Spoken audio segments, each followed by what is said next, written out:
Yes, आज हम नया चैप्टर स्टार्ट करने वाले हैं। चैप्टर नंबर 4 विद्युत धारिता। तो विद्युत धारिता में हमें सबसे पहले थोड़ा सा पराविद्युत पदार्थों के बारे में पढ़ना है, फिर किसी चालक की धारिता के बारे में पढ़ना पड़ेगा।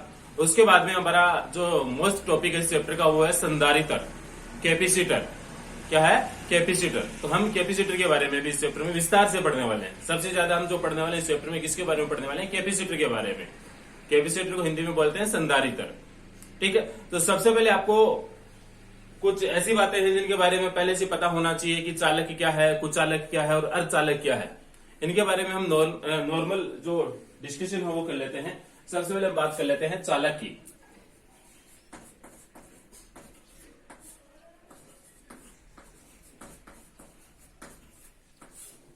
चालक, कंडक्टर, यानी कि इस प्रकार के पदार्थ जिनमें विद्युत धारा का प्रवाह आसानी से हो सकता है वो पदार्थ क्या कहलाएंगे? चालक पदार्थ कहलाएंगे। कुछ चालक पदार्थ वे पदार्थ जिनमें विद्युत धारा का प्रवाह नहीं होता है, कुछ चालक पदार्थ हैं। जैसे चालक पदार्थों के एग्जाम्पल की बात करें तो प्रत्येक प्रकार की धातु है, अपना ह्यूमन बॉडी है। कुछ चालक पदार्थ सूखी लकड़ी है, प्लास्टिक है, रबड़ है, एबोनाइट है इत्यादि। एक श्रेणी और आती है पदार्थों की, इन दोनों के मध्य सेमीकंडक्टर, अर्धचालक। इन दोनों के मध्य की एक श्रेणी आती है अर्धचालक, यानी कि जिनकी चालकता चालक और कुचालक इन दोनों के बीच की श्रेणी की हो, तो इस प्रकार के पदार्थ क्या कहलाएंगे? अर्धचालक कहलाएंगे। और अर्धचालकों के बारे में हमको फिजिक्स में विस्तार से भी पढ़ना है, वो चैप्टर नंबर 16 में हम पढ़ेंगे। तो सबसे पहले हम बात करते हैं कि मुक्त आवेश क्या होता है। फ्री इलेक्ट्रॉन या फ्री चार्ज, मुक्त, और एक होता है बद्ध आवेश। मुक्त और बद्ध आवेश, इनके बारे में हम विस्तार से चर्चा करेंगे। हम जानते हैं कि कोई भी पदार्थ है वह बहुत सारे परमाणु से मिलकर बना हुआ होता है। कोई भी पदार्थ है बहुत सारे परमाणु से मिलकर बना हुआ होता है, और परमाणु में क्या होता है? उसके सेंटर में नाभिक होती है। नाभिक में प्रोटॉन और न्यूट्रॉन रहते हैं, और इसके चारों ओर वर्ताकार कक्षा में इलेक्ट्रॉन चक्कर लगाते हैं। नाभिक के चारों ओर वर्ताकार कक्षाएं होती है, और इन वर्ताकार कक्षाओं में इलेक्ट्रॉन चक्कर लगाते हुए रहते हैं। चालकों में क्या होता है? चालकों की जो बाह्यतम कक्षा होती है, इस बाह्यतम कक्षा में सहसंयोजी इलेक्ट्रॉन पाए जाते हैं। और जैसे मान लीजिए कोई बाह्यतम कक्षा का कोई एक इलेक्ट्रॉन है, इस इलेक्ट्रॉन पर इस नाभिक के द्वारा जो लगने वाला आकर्षण बल है वो F, ये आकर्षण बल क्या है? बहुत ही कम है। आकर्षण बल कम होने के कारण ये जो इलेक्ट्रॉन है यहां से निकल जाता है, यहां से बाहर निकल जाता है इस कक्षा से, और निकलकर फिर इस पदार्थ में या फिर परमाणु में इधर उधर स्वतंत्रता पूर्वक विचरण करने लगता है। तो इस प्रकार का जो इलेक्ट्रॉन है उस किसी बाह्यतम कक्षा में से उत्सर्जित हो जाता है या पदार्थ निकलकर इधर उधर विचरण करता रहता है, तो उसको हम क्या बोलेंगे? मुक्त आवेश। एक है बद्ध आवेश। बद्ध आवेश का मतलब यह है कि जैसे कि यहां पर कोई एक इलेक्ट्रॉन है, इस या अंदर वाली कक्षा में जो इलेक्ट्रॉन्स हैं उन पर इस नाभिक के द्वारा जो लगने वाला आकर्षण बल है, विद्युत बल है, वो क्या होता है? अत्यधिक होता है। अतः ये वाले इलेक्ट्रॉन यहां से निकलकर नहीं जा सकते।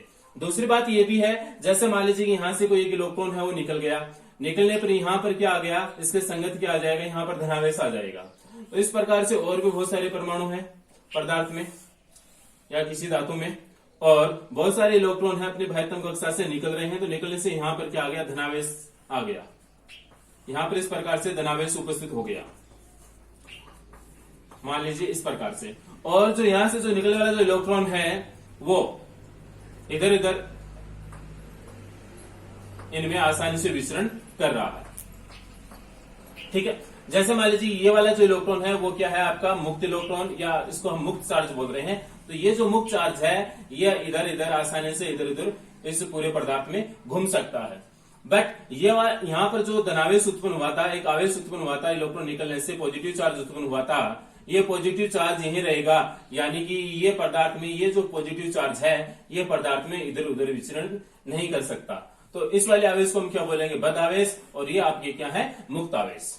तो ये बात आपको समझ में आई। इसके बाद में थोड़ा सा हम इस चैप्टर में पढ़ लेते हैं संधारित्र के बारे में। पहले थोड़ी सी इसकी जानकारी ले लेते हैं संधारित्र के बारे में। संधारित्र क्या है? आवेश को संग्रह करने वाली एक युक्ति है, यानी किस प्रकार की युक्ति जिसमें हम आवेश को इकट्ठा कर सकते हैं। ठीक है, तो आवेश को इकट्ठा करने वाली युक्ति क्या कहलाती है? संधारित्र कहलाती है। जैसे मान लीजिए कि आपके पास में कोई बाल्टी है और बाल्टी में आप कोई द्रव्य इकट्ठा कर रहे हैं, तो यहां तक आपने द्रव्य को इकट्ठा कर लिया। आप इसको क्या दे रहे हैं? द्रव्य दे रहे हैं या कोई भी पानी दे रहे हैं। ठीक है, ऐसा करने से इसका जो लेवल है, इसमें यदि आप और ज्यादा द्रव्य डालेंगे तो इसका जो पानी का जो लेवल है वो लेवल क्या हो जाएगा? बढ़ जाएगा। लेवल क्या होगा? बढ़ेगा। वैसे ही मान लीजिए आपके पास में कोई चालक है और चालक को यदि आप क्या दे रहे हैं? आवेश दे रहे हैं। तो चालक को आवेश दे रहे हैं, चालक को आप क्या दे रहे हैं? आवेश दे रहे हैं। तो आवेश देने से इसका क्या बढ़ जाता है? आवेश का लेवल भी बढ़ जाता है। और आवेश के लेवल को हम बोलते हैं विभव। आवेश के लेवल को हम बोलते हैं विभव। कहने का मतलब यह है, जब हम किसी चालक को आवेश देते हैं तो उसमें जो विभव है वो भी क्या हो जाता है? बढ़ जाता है। उस चालक का विभव क्या होता है? वो बढ़ जाता है। तो ये बात भी आपको ध्यान में रखनी है। किसके लिए ध्यान में रखनी है? संधारित्र में, कैपेसिटर। यानी कि इस प्रकार की युक्ति है जो आवेश क्यू क्या? आवेश, जो आवेश को इकट्ठा करने के काम आती है वो क्या कहलाती है? संधारित्र या कैपेसिटर कहलाती है। संधारित्र का उपयोग क्या है? चलिए जैसे हम उपयोग देखें, संधारित्र का उपयोग देखें। जितनी भी आपकी गाड़ियां हैं, गाड़ियों के जो इंजन है, गाड़ियों के इंजन में कैपेसिटर लगाया जाता है। कैमरे की जो फ्लैश लाइट होती है,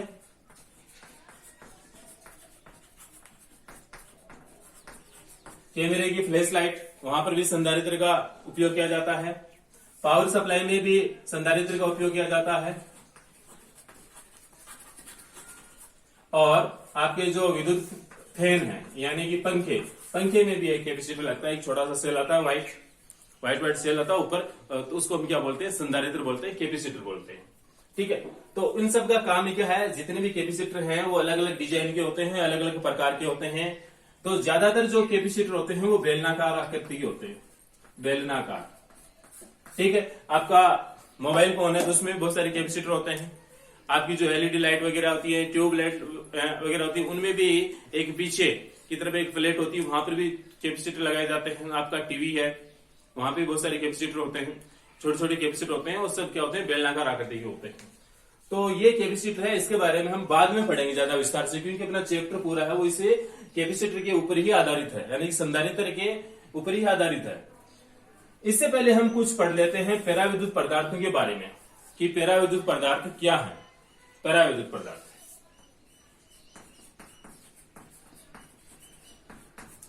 पैराविद्युत पदार्थ सामान्यतः जो कुचालक पदार्थ होते हैं उन सभी कुचालक पदार्थों को हम पैराविद्युत पदार्थ बोलते हैं। बट इसकी जो टेक्निकल डेफिनेशन है वो क्या रहेगी कि इस प्रकार के पदार्थ जिनको हम बाह्य विद्युत क्षेत्र में रखने पर वह विद्युत प्रभाव का प्रदर्शन करते हैं। दोबारा सुन लीजिए पैराविद्युत पदार्थों की परिभाषा। इस प्रकार के कुचालक पदार्थ जिनको बाह्य विद्युत क्षेत्र में रखने पर वो विद्युत प्रभाव का प्रदर्शन करते हैं, तो इस प्रकार के पदार्थ क्या कहलाते हैं? पैराविद्युत पदार्थ कहलाते हैं।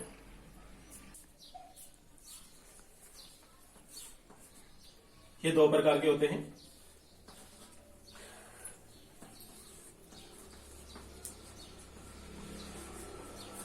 अध्रुवीय पैराविद्युत पदार्थ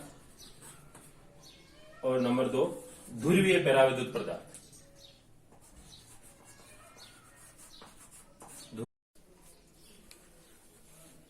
तो देखें, पैराविद्युत पदार्थ दो प्रकार के होते हैं, अध्रुवीय पैराविद्युत पदार्थ और ध्रुवीय पैराविद्युत पदार्थ। सबसे पहले देखते हैं अध्रुवीय पैराविद्युत पदार्थ, यानी कि इस प्रकार के पैराविद्युत पदार्थ जिनमें धनावेश का केंद्र ऋणावेश के केंद्र के संपाती होता है, यानी कि धनावेश और ऋणावेश इन दोनों के केंद्र होते हैं, वो क्या होते हैं? एक दूसरे के संपाती होते हैं। तो इस प्रकार के पदार्थ क्या कहलाएंगे? अध्रुवीय पैराविद्युत पदार्थ कहलाएंगे।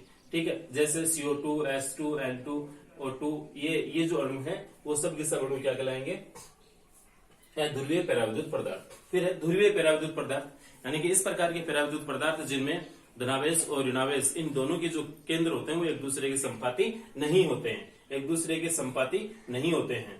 तो इस प्रकार के पराविद्युत पदार्थ क्या कहलाएंगे, ध्रुवीय पराविद्युत पदार्थ। जैसे HCl और H2, जैसे यहाँ पर हम CO2 की स्ट्रक्चर देखें, इसमें एक C और 2 इनके एक कार्बन और 2 ऑक्सीजन, तो इन तीनों की जो केंद्र है वो एक दूसरे के क्या है, संपाती हैं।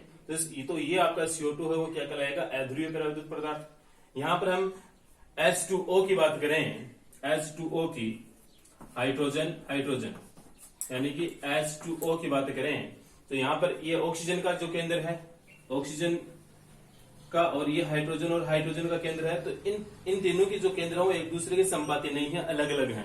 ठीक है, तो इस प्रकार के जो अणु हैं जिनमें केंद्र धनावेश और ऋणावेश के केंद्र एक दूसरे के संपाती नहीं है, तो वो क्या कहलाएंगे, ध्रुवीय पराविद्युत पदार्थ। जैसे यहाँ पर ऑक्सीजन पर नेगेटिव चार्ज है, यहाँ पर पॉजिटिव चार्ज है, तो ये आपका ऋणावेश हो गया, ये धनावेश हो गया।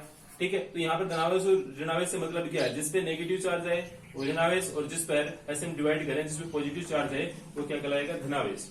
अब एक चीज देखें, हमेशा जो P की डायरेक्शन होती है, P की डायरेक्शन, P यानी क्या है, विद्युत द्विध्रुव आघूर्ण। तो विद्युत द्विध्रुव आघूर्ण की जो डायरेक्शन होती है वो हमेशा क्या होती है, नेगेटिव से पॉजिटिव चार्ज की ओर होती है, यानी माइनस से प्लस की ओर होती है। यहाँ पर इन दोनों के बीच में जो हम एक मान लेते हैं कि इन दोनों के बीच में द्विध्रुव आघूर्ण उत्पन्न हो गया। ठीक है, तो ये आपका नेगेटिव चार्ज है और ये आपका पॉजिटिव चार्ज। तो यहाँ पर जो इसकी डायरेक्शन रहेगी P की, तो वो क्या रहेगी, इससे इधर, यानी कि इसको हम दे देते हैं P1 सदिश।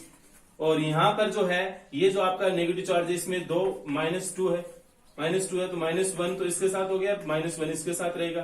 तो ये -1 और ये इसका जो प्लस है, यानी कि P की डायरेक्शन माइनस से प्लस की ओर, तो इसको हम दे देते हैं P2। अब यहाँ पर आपके पास में 2 सदिश हैं,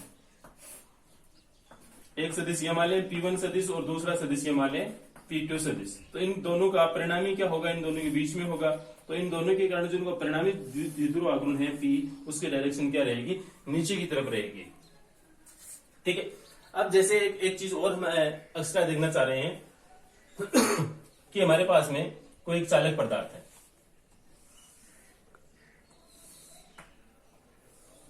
ये कोई चालक पदार्थ है,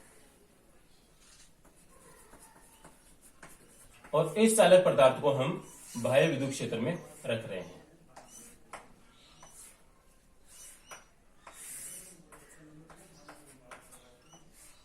हमने किसी बाह्य विद्युत क्षेत्र E में रख दिया इसको। ठीक है, ऐसा रखने पर यहां पर जो ये चालक है, इस चालक में प्लस माइनस एक दूसरे से दूर जाएंगे, यानी कि प्लस माइनस इसमें अलग अलग साइड में एकत्रित हो जाएंगे। ये जो E है आपका विद्युत क्षेत्र की डायरेक्शन E ये है, ये जो रेखाएं हैं, ये रेखाएं क्या विद्युत क्षेत्र है, और इसको हम लिख रहे हैं E सदिश से। इसमें हम क्या करें, इस विद्युत क्षेत्र में हमको एक चालक पदार्थ रख रहे हैं।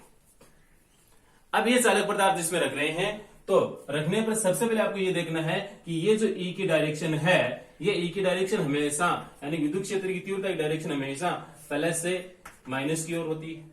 ठीक है, तो इधर क्या है आपका प्लस चार्ज होगा और इधर माइनस चार्ज की तरह व्यवहार करेगा। तो इधर प्लस है तो इस चालक में भी प्लस माइनस है, तो जितने भी इस चालक में जो माइनस है वो इस प्लस की तरफ आकर्षित हो जाएंगे, अट्रैक्टिव हो जाएंगे, और प्लस इससे प्रतिकर्षित होंगे, तो प्लस इससे दूर चले जाएंगे, सिंपल भाषा में।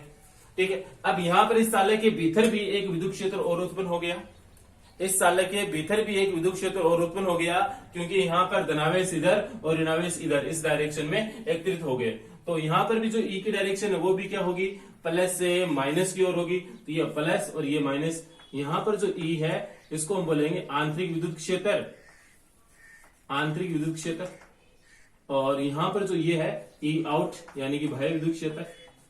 अब यहाँ पर आप देखें बाह्य विद्युत क्षेत्र ये और आंतरिक विद्युत क्षेत्र ये, इन दोनों की डायरेक्शन एक दूसरे के अपोजिट है, यानी कि बाह्य विद्युत क्षेत्र की डायरेक्शन ये वाली है और आंतरिक विद्युत क्षेत्र की डायरेक्शन ये वाली है।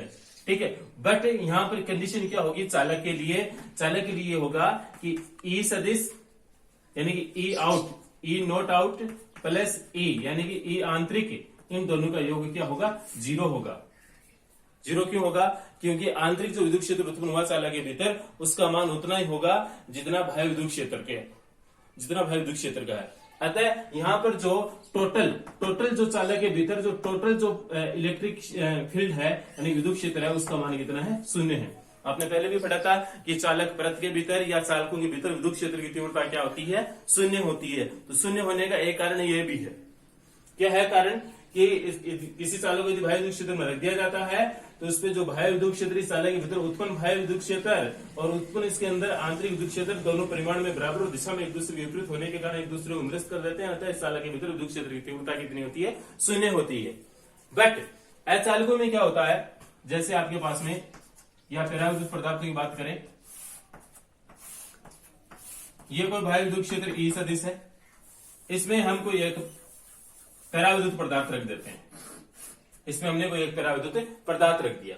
अब ये वाला जो ई है इसकी डायरेक्शन क्या है, प्लस से माइनस, इसकी डायरेक्शन ये है ई आउट। और ई आउट ऐसा होने से जो पराविद्युत पदार्थ के भीतर भी प्लस माइनस है तो इधर प्लस है तो इधर माइनस माइनस एकत्रित हो जाएंगे और इधर क्या हो जाएंगे, प्लस प्लस एकत्रित हो जाएंगे। ठीक है, तो ऐसा होने पर इसके भीतर भी पराविद्युत पदार्थ के भीतर भी एक विद्युत क्षेत्र उत्पन्न हो गया। पराविद्युत पदार्थ के भीतर जो विद्युत क्षेत्र उत्पन्न हो रहा है उसको बोलते हैं आंतरिक विद्युत क्षेत्र। ठीक है, तो आंतरिक विद्युत क्षेत्र अब की बार जो उत्पन्न होगा उसकी डायरेक्शन प्लस से माइनस की ओर ये वाली डायरेक्शन रहेगी, इसको हम ई से लिख रहे हैं। अब की बार क्या है कि ये जो ई आउट है ये ई से क्या है, ज्यादा है, ई आउट ज्यादा है। ठीक है, तो यानी कि ये आपका बाह्य विद्युत क्षेत्र ज्यादा है और आपका जो आंतरिक विद्युत क्षेत्र है वो क्या है, कुछ कम है। ठीक है, ऐसा होने पर इस पराविद्युत पदार्थ के भीतर विद्युत क्षेत्र की तीव्रता है वो 0 नहीं होगी। चालकों के भीतर विद्युत क्षेत्र की तीव्रता 0 है, बट कुछ चालक यानी पराविद्युत पदार्थों के भीतर विद्युत क्षेत्र की तीव्रता 0 नहीं होगी। ये बात भी आपको थोड़ी सी समझनी है। दूसरी बात यह है कि जैसे मान लेते हम किसी भी पराविद्युत पदार्थ को बाह्य विद्युत क्षेत्र में रख देते हैं तो रखने पर इसके जो अणु है, पराविद्युत पदार्थ के जो अणु है, ज्यादा से ज्यादा अणु है वो विद्युत क्षेत्र की दिशा में संरेखित होने का प्रयास करते हैं। एक शब्द होता है पराविद्युत पदार्थों का ध्रुवण। पराविद्युत पदार्थों का ध्रुवण क्या है, एक शब्द है ध्रुवण, पराविद्युत पदार्थों का ध्रुवण। तो ध्रुवण क्या है कि जब हम किसी पराविद्युत पदार्थ को बाह्य विद्युत क्षेत्र में रखते हैं तो उस पराविद्युत पदार्थ के ज्यादा से ज्यादा अणु विद्युत द्विध्रुव की भांति व्यवहार करने लगते हैं और बाह्य विद्युत क्षेत्र की दिशा में संरेखित होने का प्रयास करते हैं। तो पराविद्युत पदार्थों में इस प्रकार की जो घटना होती है उस घटना को ही हम क्या बोलते हैं, पराविद्युत पदार्थों का ध्रुवण बोलते हैं।